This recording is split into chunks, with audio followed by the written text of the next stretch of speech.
تو اللہ کا علم غیب ذاتی ہے، اس کا تو ہے ہی ہے، وہ جانتا ہی ہے، لیکن پھر 9 چکر کیوں لگائے گئے؟ تو علماء کرام، مفسرین کرام، محدثین فرماتے ہیں کہ 9 چکر لگانے کا مطلب یہ تھا کہ موسیٰ علیہ السلام نے کوہ طور پر اللہ کو دیکھنے کی گزارش کی تھی کہ اللہ میں تجھے دیکھنا چاہتا ہوں، تو اللہ تعالیٰ نے کوہ طور پر نور کی ایک تجلی ڈالی، جس کی روشنی کو دیکھ کر موسیٰ علیہ السلام بے ہوش ہو گئے، بے ہوش ہو گئے تھے، اور ان کے آنکھوں میں اتنی روشنی آ گئی کہ وہ آنکھ پر کپڑا ڈال کر چلتے تھے۔ ان کی بیوی نے اصرار کیا، ایک بار کہا کہ آپ اپنی آنکھیں دکھائیے، میں آپ کی آنکھ میں اللہ کے اس نور کی تجلی کو دیکھنا چاہتی ہوں۔ انہوں نے کہا تم نہیں دیکھ سکو گی، رہنے دو، ایسے ہی رہو، ابھی مت دیکھو۔ کہا کہ نہیں میں دیکھنا چاہتی ہوں۔ کہا اچھی بات ہے، دیکھو پھر نقصان ہو گیا تو مجھے مت بولنا۔ کہا کہ نہیں چلے گا۔ کہا تو ایک آنکھ بند کیا اور انہوں نے آنکھ اٹھائی، پردہ ہٹایا تو دیکھا تو آنکھ کی روشنی چلی گئی۔ تو کہا کہ کچھ نہیں دکھ رہا ہے۔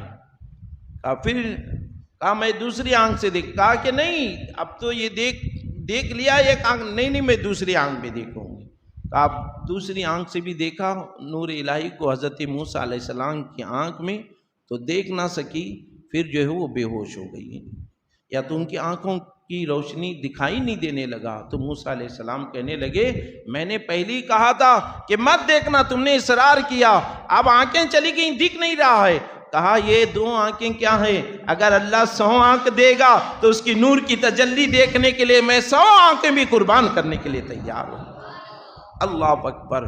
تو موسیٰ علیہ السلام کی خواہش تھی اللہ کو دیکھوں، نہ دیکھ سکے، تو اللہ تعالیٰ حضور کے ذریعے موسیٰ علیہ السلام کی وہ خواہش کو پوری فرما رہا تھا کہ رب کی بارگاہ میں حضور ڈائریکٹ جاتے، اللہ کی نور کی تجلی کو دیکھتے، تو ان کی اللہ کی نور کی تجلی کو حضور کی آنکھوں میں موسیٰ علیہ السلام دیکھتے، کہتے حضور پھر ایک بار جائیے، پھر ایک بار جائیے۔ پھر اس طرح سے جاتے رہے، آتے رہے۔ اللہ کے دیدار کی طرف موسیٰ علیہ السلام پر اتنی تھی، وہ بار بار اصرار کر رہے پھر جائیے، پھر جائیے۔ تو حضور نے کہا نہیں اب میں نہیں جا سکتا۔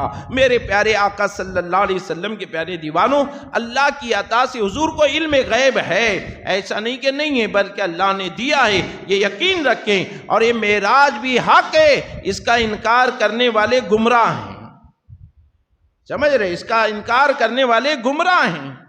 میرے پیارے آقا صلی اللہ علیہ وسلم کے پیارے دیوانوں، پھر معراج کی رات میں حضور کو بہت سارے عجائب دکھائے گئے، بہت سارے عجائب دکھائے گئے۔ ایک شخص کو دیکھا لیٹا ہوا ہے اور اس کے سرہانے ایک شخص کھڑا ہے اور بہت وزن پتھر لیے اور اس کے سر پہ مارتا ہے، تو سر پہ جیسی مارتا ہے چکنا چور ہو جاتا ہے، پتھر دور جاتا ہے، وہ شخص جاتا ہے لانے کے لیے واپس، اب جیسی لاتا ہے پھر سر صحیح ہو جاتا ہے، پھر مارا جاتا ہے۔ اللہ اکبر۔ اس منظر کو دیکھ کر سرکار فرماتے ہیں جبریل یہ کیا معاملہ ہے؟ جبریل علیہ السلام عرض کرتے ہیں یا رسول اللہ صلی اللہ علیہ وسلم یہ ان لوگوں کا حشر ہے جو اللہ کی بارگاہ میں سر نہیں جھکاتے ہیں، سجدے نہیں کرتے ہیں۔ میرے پیارے آقا صلی اللہ تعالی علیہ وسلم کے پیارے دیوانوں، یاد رکھنا سجدے اگر نہیں کر رہے ہو تو اس پر خوش مت ہونا، افسوس کرنا۔ اسی لیے فرمایا گیا کہ اللہ جب بندے سے ناراض ہوتا ہے تو اسے روٹی اور پیسہ کپڑے نہیں چھینتا ہے، بلکہ اسے سجدوں کی توفیق چھین لیتا ہے، اس سے سجدوں کی توفیق چھین لیتا ہے۔ اگر وقت پر نماز نہیں پڑھ رہے ہو، نمازوں کو نہیں جا رہے ہو، کثرت سے عبادت نہیں کر رہے ہو، تو سمجھ لینا کہ کہیں اللہ تم سے ناراض تو نہیں ہے۔ مال ہے، فروانی ہے، بنگلے ہیں، گھر ہے، بڑی بڑی گاڑیاں ہیں، تو یہ تو ہیں، لیکن سجدوں کی توفیق نہیں ہو رہی ہے تو سمجھ لینا کہ اللہ ناراض ہو گیا ہے۔ اسی لیے تو حضور نے فرمایا اگر رب ناراض ہوتا ہے تو روٹی پیسہ نہیں چھینتا ہے، اس سے سجدوں کی توفیق چھین دیتا ہے۔ تو میرے پیارے آقا صلی اللہ علیہ وسلم کے پیارے دیوانوں، رب کی بارگاہ میں سر نہ جھکانے والوں کا انجام دکھایا گیا کہ انہیں پتھر سے کچلا جا رہا ہے۔ اللہ اکبر۔ کتنی تکلیف ہوتی ہوگی، کیسے برداشت کر سکیں گی؟ ذرا غور کریں، ہم اگر نماز نہیں پڑھتے ہیں تو اپنے آپ پر رحم کریں، یا ہماری اولاد نہیں پڑھتی ہے، ہمارے رشتہ دار نہیں پڑھتے ہیں، ہمارے محلے والے نہیں پڑھتے ہیں، تو ان پر بھی رحم کریں کہ ان کو بھی یہ عذاب میں مبتلا کیا جائے گا، تو قیامت کے دن کیا ہم دیکھ سکیں گے؟ نہیں۔ میرے پیارے آقا علیہ الصلوۃ والسلام کے پیارے دیوانوں، اللہ نے ہمارے دل میں محبت رکھی ہے۔ آج اگر کسی غلطی سے کوئی آدمی گاڑی لے کے اسکیٹ ہو کے گر جاتا ہے تو فوراً ہم لپک کے بھاگ کے چلے جاتے ہیں، یہ نہیں دیکھتے کہ اپنا بھائی ہے، رشتہ دار ہے، اپنی ذات کا یا دوسری ذات کا ہے، کچھ بھی پرواہ نہیں کرتے ہیں، فوراً دوڑے جاتے ہیں اور اسے اٹھانے کی کوشش کرتے ہیں، اسے بٹھانے کی کوشش کرتے ہیں، کوئی پانی پلا رہا ہے، کوئی سائیڈ میں لے رہا ہے، کوئی ہاسپٹل جانے کی رائے دے رہا ہے۔ اللہ اکبر، وہ نہ رشتہ دار ہے، نہ ہمارا دوست ہے، نہ ہمارا بھائی ہے، پھر بھی اس پہ مہربانی کیوں ہو رہی ہے؟ اس لیے کہ اللہ نے محبت ہمارے دلوں میں رکھی ہے، انسان سے محبت رکھی ہے۔ آپ ذرا دیکھیں، اگر آگ میں سامنے بہت ساری آگ رکھی ہے اور ہمارا ننھا بچہ ہے، وہ اگر نادانی میں جا رہا ہے تو ہم فوراً دوڑتے ہوئے جاتے ہیں یا چلاتے ہیں، دوسروں کو کہتے ہیں فوراً پکڑ لو اس کو، وہ آگ کے قریب جا رہا ہے، اگر آگ میں جائے گا تو جل جائے گا۔ بولو ہوتا ہے کہ نہیں ہوتا ہے؟ اگر انسان نہیں، جانور کا بھی بچہ نادانی میں جا رہا ہے، نہ سمجھی میں آگ کی طرف، تو ہمیں دیکھا نہیں جاتا ہے، فوراً آگے بڑھتے ہیں اور اس بچے کو آگ میں گرنے سے روکنے کی کوشش کرتے ہیں۔ بولو ہوتا ہے کہ نہیں ہوتا ہے ایسا؟ اب مجھے بتائیں، قیامت کے دن ہمارے بھائی بہن بیوی بچے رشتہ دار پڑوسی اگر بے نمازی ہوں گے، ان کے سروں کو کچلا جائے گا، تو کیا ہم دیکھ سکیں گے؟ کیا ہماری آنکھوں میں طاقت ہوگی؟ جب دنیا میں ہم نہیں دیکھ سکتے تو آخرت میں کیسے دیکھ سکیں گے؟ میرے پیارے آقا صلی اللہ علیہ وسلم کے پیارے دیوانوں، اور یہ درد برداشت کرنے کی طاقت ہمارے اندر بھی نہیں ہے، نہ ہمارے بچوں کے اندر ہے، نہ ہمارے رشتہ داروں کے اندر ہے، کیسے برداشت کر سکیں گے؟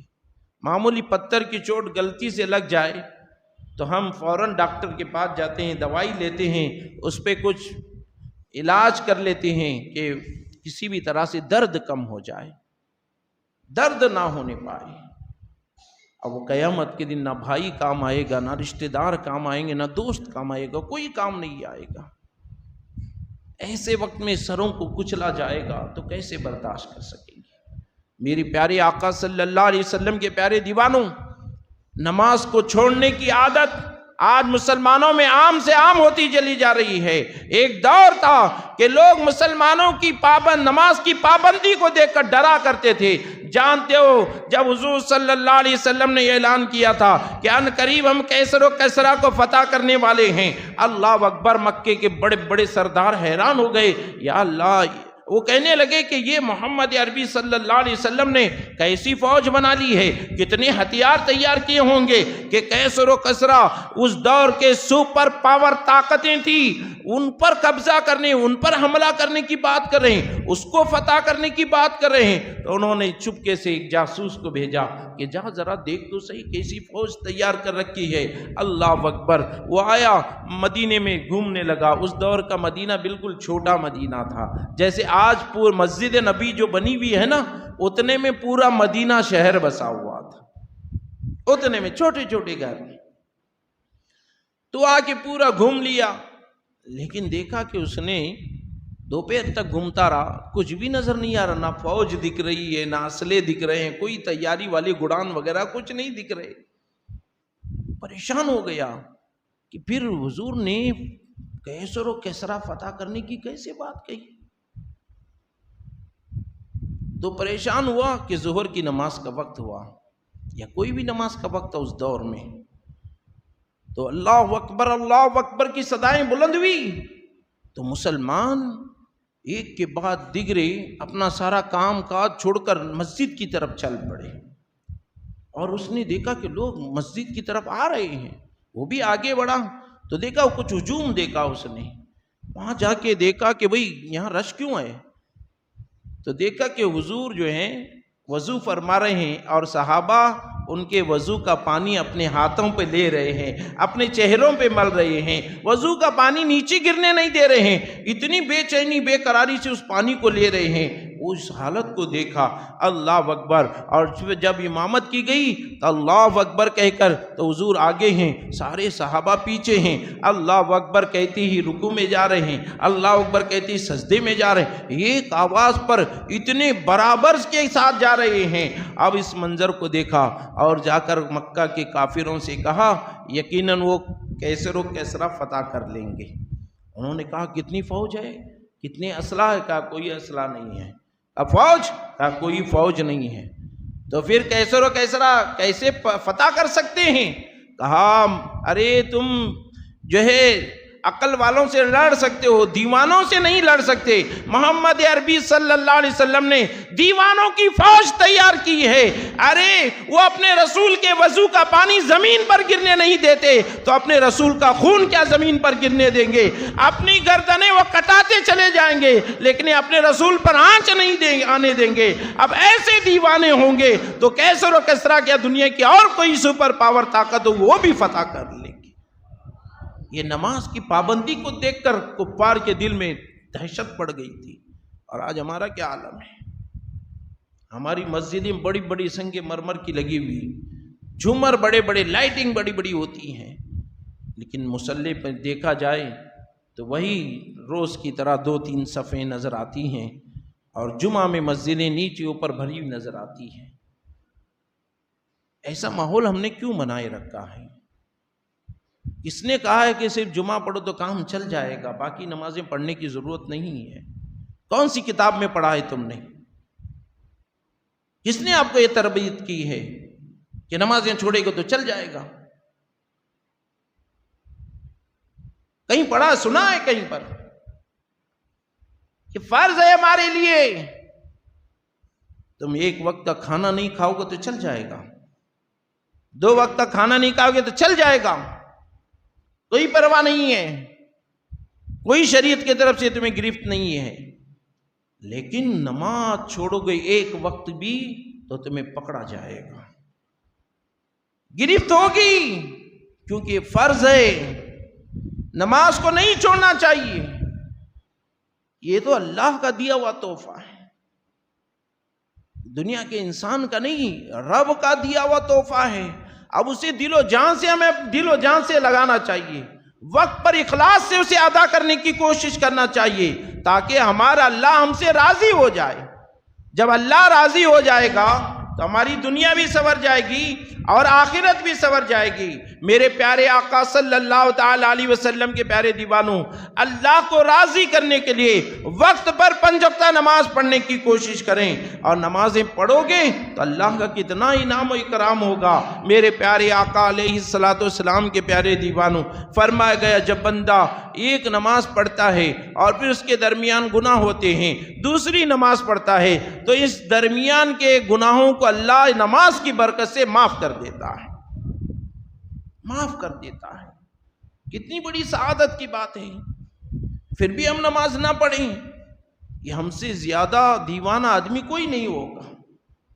اللہ نے اتنے آسان راستے نکالے ہیں کہ نماز پڑھو تو معاف کر دوں گا۔ میرے پیارے آقا صلی اللہ علیہ وسلم کے پیارے دیوانوں، بہت سارے عجائب دکھائے گئے، ان میں ایک شرابیوں پر بھی عذاب تھا کہ اللہ تعالیٰ شرابیوں کو بھی عذاب میں مبتلا فرماتا ہے۔ بڑی بھیانک آگ پیپ انہیں پلایا جائے گا، آگ میں سزا دی جائے گی۔ اب ذرا غور کریں، آج انسان نوجوان جہالت کی وجہ سے، کم علمی کی وجہ سے یا پیسوں کی فروانی کی وجہ سے شراب پیتا ہوا نظر آ رہا ہے۔ کوئی دوستوں کے ساتھ کالج میں پارٹی کے نام پر شراب کا عادی بننے کی کوشش کر رہا ہے۔ کوئی جو ہے اپنے کمپنیوں میں مینیجر کے ساتھ میں رہ کر وہ شراب کا عادی بننے کی کوشش ہے۔ وہ لوگ پارٹی کرتے ہیں، وہ شراب پیتے ہیں تو ہم بھی تھوڑا تھوڑا پی لیں گے۔ یاد رکھنا، یہ شراب بہت تباہ کرنے والی چیز ہے۔ قرآن میں اللہ تعالیٰ نے فرمایا کہ شراب کے قریب بھی مت جاؤ۔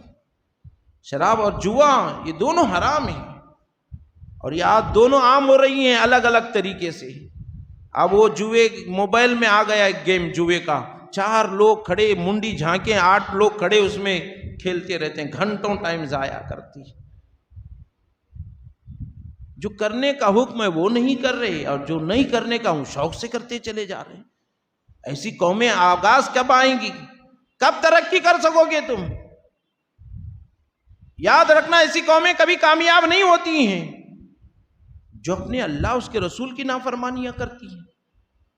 میرے پیارے آقا صلی اللہ علیہ وسلم کے پیارے دیوانوں، ایک عورت کا ایک عابد انسان پر دل آ جاتا ہے اور اس نے اپنی نوکرانی سے، خادمہ سے اس عابد تک ایک پیغام بھیجا کہ تمہیں گواہی دینے کے لیے ہماری مالکن نے طلب کیا ہے، ایک احسان کرنا، آ کر گواہی دے دینا۔ وہ عابد انسان سیدھا تھا، اس نے کچھ سوچا نہیں، چلو اچھے کام کے لیے بلایا جا رہا ہے تو چلو گواہی دے کر کسی کی جان بچا لیں یا کس پر احسان کریں، تو وہ نکل آتا ہے۔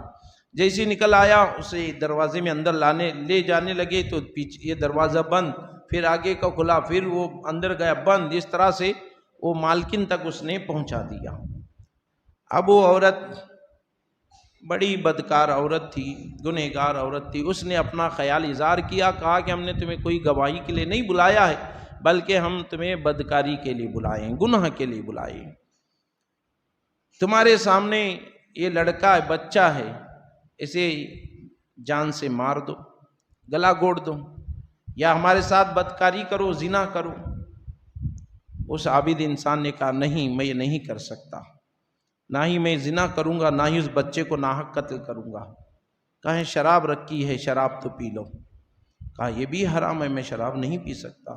کہا اگر یہ اس میں سے تم تینوں کام نہیں کرو گے میں شور مچاؤں گی، لوگوں کو بتاؤں گی کہ جبرن میرے گھر میں گھس آیا اور مجھ پر جو ہے حملہ کیا، میری عزت لوٹنے کی کوشش کی، میں سب کو بتا دوں گی اور تمہاری عزت پوری مٹی میں مل جائے گی۔ وہ عابد انسان تھا، عبادت گزار تھا، اس نے سوچا کہ یار اب بات تو میں غلطی میں آ ہی گیا ہوں، بھولے پن میں اس نے گواہی کے لیے بلایا تو میں سیدھے آ گیا، چلو کسی پر احسان کر دے، لیکن اس نے یہاں پھنسا دیا مجھے، اب کیا کروں؟ اس نے سوچا قتل کروں گا تو بڑا گناہ ہے، زنا بھی بڑا ہے، چلو شراب ہی پی لیتا ہوں۔ اب شراب پینے لگا اور جب اتنی زیادہ پیا کہ اس کی ہوش چلی گئی۔ اب شراب کے نشے میں اس نے اس بچے کو بھی قتل کیا اور اس عورت کے ساتھ بدکاری بھی کی۔ اب ہوش آیا تو اس عورت نے کہا کیا بات ہے ابھی صاحب، آپ کو بچے کو قتل کرنے کے لیے کہیں تو نہیں کیا پہلے، اور پھر میرے ساتھ بدکاری کرنے کے لیے کہیں تب بھی نہیں کیا، اور شراب پی کر تم نے یہ سب کام کر لیے؟ تو وہ بڑا افسوس ہوا، اس کو بڑا نادم ہوا، اس نے کہا تو نے مجھے پھنسا دیا ہے اور تیری وجہ سے میں اللہ کے عذاب میں مبتلا ہو گیا۔ تو وہاں سے وہ نکل پڑا۔ بتانے کا مقصد یہ ہے کہ شراب ایسی چیز ہے کہ انسان نشے میں آتا ہے تو ایسے ناجائز کام کرنا شروع کر دیتا ہے، اس لیے اس سے بچنے کی کوشش کرنا ہے۔ اب دیکھیں آدمی شراب کا عادی ہو جاتا ہے تو لوگ اسے اپنے قریب نہیں لینا چاہتے، کوئی بھی اسے پاس نہیں لینا، دور کرتے ہیں، رشتہ دار تو دعوت تک بھی نہیں دیتے، یہ اسے نکو دعوت نہیں آیا گا تو بھی ہمارے لوگوں میں عزت جاتی ہے۔ بولو ہوتا ہے کہ نہیں ہوتا ہے؟ کوئی پاس نہیں لیتا ہے اس کو، کیونکہ اس کی بدبو آتی ہے اور اتنی بری چیزوں سے بنائی جاتی ہے کہ پیشاب تو اس کے سامنے پاک سمجھیے آپ، پیشاب تو بہتر ہے، اس سے زیادہ گندی چیزیں اس میں ملائی جاتی ہیں۔ اللہ اکبر، اتنی گری ہوئی چیز ملا کر وہ پلائی جاتی ہے، لیبل اچھا لگا کر دینے میں انسان پیتا ہے۔ خدا را اس وبا سے بھی اپنے بچوں کو، اپنے نوجوانوں کو، دوست احباب رشتہ داروں کو بچانے کی کوشش کیجیے۔ میرے پیارے آقا صلی اللہ تعالی علیہ وسلم کے پیارے دیوانوں، الحمدللہ تحریک سنی دعوت اسلامی، امیر سنی دعوت اسلامی دنیا بھر میں کوشش کر رہے ہیں اور ان کی محنتوں سے اللہ کا کرم ہے کہ بہت سارے نوجوان شراب سے بچ کر نمازی بنتے ہوئے نظر آ رہے ہیں۔ ماں باپ کے کل تک نافرمان تھا تو ماں باپ کا فرما بردار بنتا ہوا نظر آ رہا ہے، بے نمازی تھا تو نمازی بنتا ہوا نظر آ رہا ہے، داڑھی نہیں تھی تو چہرے پہ داڑھی رکھتا ہوا نظر آ رہا ہے۔ یہ اپنے علماء کرام مبلغین کی محنتوں کا نتیجہ ہے کہ آج الحمدللہ تحریک سنی دعوت اسلامی کے پلیٹ فارم سے بہت سارا دینی کام ہوتا ہوا نظر آ رہا ہے۔ آپ بھی اپنے ماتے کی آنکھوں سے دیکھتے ہیں کہ الحمدللہ اس مسجد میں ہر جمعہ بعد نماز عشاء افطاری مرکزی اجتماع ہوتا ہے، اور پڑوس میں آپ کے جو ہے مدرسہ بھی چل رہا ہے الحمدللہ، جو بچے یہاں پر بیٹھے ہوئے ہیں۔ میرے پیارے آقا علیہ الصلوۃ والسلام کے پیارے دیوانوں، اسی طرح دین کی بیداری لانے کے لیے، محبت رسول کے جام پلانے کے لیے عالمی تحریک سنی دعوت اسلامی شاخ ہبلی کی جانب سے 2 روزہ عظیم و شان سنی تربیتی اجتماع رکھا گیا ہے 10 اور 11 فروری کو۔ 10 فروری کو خواتین اسلام کے لیے صبح 10 سے شام 7 بجے تک رہے گا، اور 11 فروری کو مرد حضرات کے لیے صبح 10 سے رات کے 10 بجے تک رہے گا۔ اس میں خطاب کرنے کے لیے حضرت علامہ مولانا مفتی الشاہ مفتی نظام الدین صاحب قبلہ دامت برکاتہم العالیہ یوپی سے تشریف لا رہے ہیں، اور اسی کے ساتھ ساتھ داعی کبیر عطائے حضور مفتی اعظم ہند محمد شاکر علی نوری صاحب قبلہ امیر سنی دعوت اسلامی، یہ بھی تشریف لا رہے ہیں۔ نوجوانوں کی دلوں کی دھڑکن حضرت علامہ مولانا الحاج سید امین القادری صاحب قبلہ، یہ بھی تشریف لا رہے ہیں۔ بلبل باغ مدینہ الحاج قاری محمد رضوان صاحب قبلہ، وہ بھی تشریف لا رہے ہیں، اور دیگر علماء کرام مجلس شورا مبلغین وہاں پر رہیں گے۔ آپ حضرات سے گزارش ہے کہ کثیر تعداد میں پہنچنے کی کوشش کریں، اور نوجوانوں کے لیے ہائی اسکول کالج کے پڑھنے کے طلبہ کے لیے ایک اسپیشل سیشن رکھا گیا ہے صبح 11 سے 1 بجے تک، ٹیم امید کے نام سے۔ الحمدللہ یہ لوگ بہت اچھی نالج دیتے ہیں اپنے ہمارے بچوں کو۔ اللہ کا کرم ہے کہ ان کی نالج سے بہت سارے بچے ٹاپر بنتے ہوئے نظر آ رہے ہیں، اچھے رینکر بنتے ہوئے نظر آ رہے ہیں۔ الحمدللہ بہت اچھا گائیڈ کرتے ہیں کہ پڑھائی کیسے آپ کو اچھا کرنی ہے، کون سا ٹائم کرنا ہے، کس ٹائم میں کریں گے تو آپ اچھا ذہن میں بیٹھے گی پڑھائی، کون سی پڑھائی پڑھیں گے تو آپ آگے بڑھ سکتے ہیں، اور کاروبار کون سا آپ چوائس کرنا ہے، کون سی نوکری چوائس کرنا ہے، یہ ساری باتیں الحمدللہ، انجینئر بننا ہے، ڈاکٹر بننا ہے تو کیسے آپ کو پڑھائی کب سے شروع کرنی پڑے گی اس کے لیے، یہ ساری باتیں الحمدللہ وہ بتاتے ہوئے نظر آتے ہیں۔ دین کے سانچے میں رہ کر دنیا کی باتیں بتاتے ہیں ماشاءاللہ۔ تو آپ اپنے بچوں کو اس دن جو ہے ضرور وہاں جلد سے جلد بھی بھیجنے کی کوشش کریں، اس کا بڑا فائدہ ہوگا انشاءاللہ تعالی۔ میرے پیارے آقا صلی اللہ علیہ وسلم کے پیارے دیوانوں، اور آج کی جو ہے نفل نمازیں ماشاءاللہ فرمایا گیا کہ شب معراج میں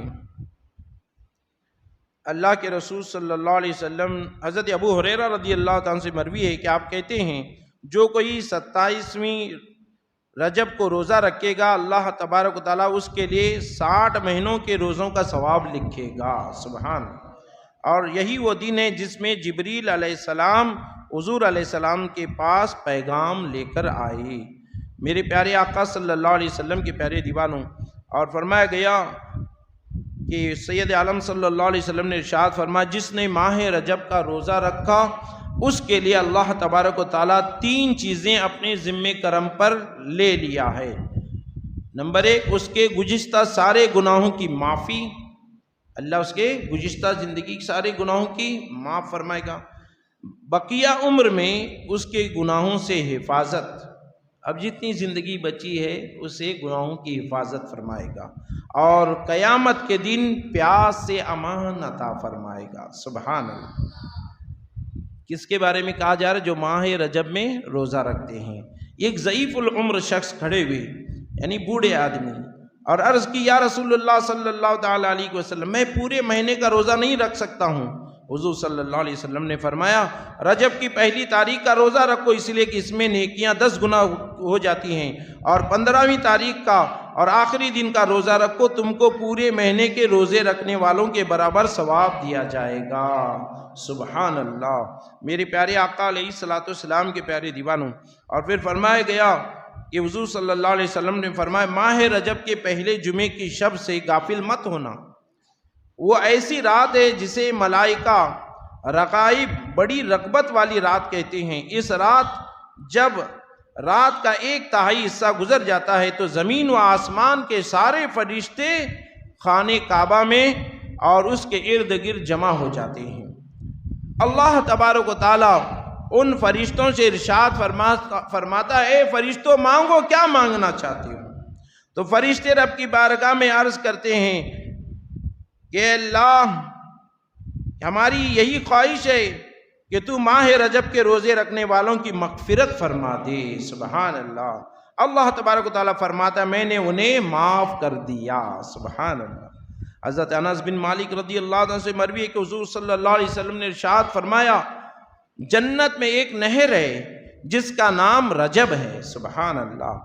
جو کوئی ماہ رجب کے ایک دن کا بھی روزہ رکھے گا اللہ تبارک و تعالیٰ اس نہر سے، اس کے پانی سے قیامت کے دن اللہ اسے سیراب فرمائے گا۔ سبحان اللہ۔ میرے پیارے آقا صلی اللہ علیہ وسلم کے پیارے دیوانوں، کوشش کریں ماہ رجب کے روزے رکھنے کی اور اس میں نوافل کی کثرت کرنے کی کوشش کریں۔ فرمایا گیا کہ ماہ رجب میں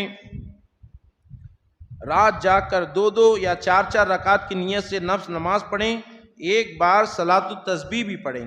صلاۃ التسبیح کی 4 رکعت نماز ہے وہ بھی پڑھیں۔ خاص طور پر یہ 12 رکعتیں نماز ضرور پڑھیں جس کی حدیث شریف میں رغبت دلائی گئی ہے۔ نبی کریم صلی اللہ علیہ وسلم نے ارشاد فرمایا رجب کی 27ویں رات میں عبادت کرنے والوں کو 100 سال کی عبادت کا ثواب ملتا ہے۔ سبحان اللہ۔ جس نے اس رات میں 12 رکعت نماز اس طرح پڑھی کہ ہر رکعت میں سورہ فاتحہ پڑھ کر قرآن حکیم کی کوئی سورت پڑھی اور 2 رکعت پر تشہد التحیات للہ آخر تک پڑھ کر بعد درود سلام پھیرے اور 12 رکعت پڑھنے کے بعد 100 مرتبہ یہ تسبیح پڑھے سبحان اللہ والحمد للہ ولا الہ الا اللہ واللہ اکبر، یہ تسبیح پڑھے، پھر 100 مرتبہ استغفر اللہ پڑھے، 100 مرتبہ درود شریف پڑھے تو دنیا و آخرت کے امور سے متعلق جو کچھ چاہے دعا کرے، اور صبح میں روزہ رکھے تو یقیناً اللہ تعالیٰ اس کی تمام دعاؤں کو قبول فرمائے گا، مگر یہ کہ وہ کسی گناہ کی دعا نہ کرے۔ میرے پیارے آقا صلی اللہ علیہ وسلم کے پیارے دیوانوں، انشاءاللہ نمازیں آپ پڑھنے کی کوشش کریں، قضاء عمری کی نمازیں ہیں تو یہ بھی ادا کریں، صلاۃ التسبیح کی نماز بھی ادا کریں، اس لیے کہ اس میں ثواب بہت زیادہ دیا جاتا ہے۔ اللہ رب العزت کی بارگاہ میں دعا ہے کہنے سننے میں جو کچھ لغزش میں خطائیں اللہ معاف فرمائے، جو کچھ حق باتیں کہی گئی ہیں اس پر عمل کر کے عام کرنے کی توفیق عطا فرمائے۔ وما علینا الا البلاغ۔ ابھی ذکر و دعا ہو۔ سنی دعوت اسلامی کی دعوت عرش و عام کرے۔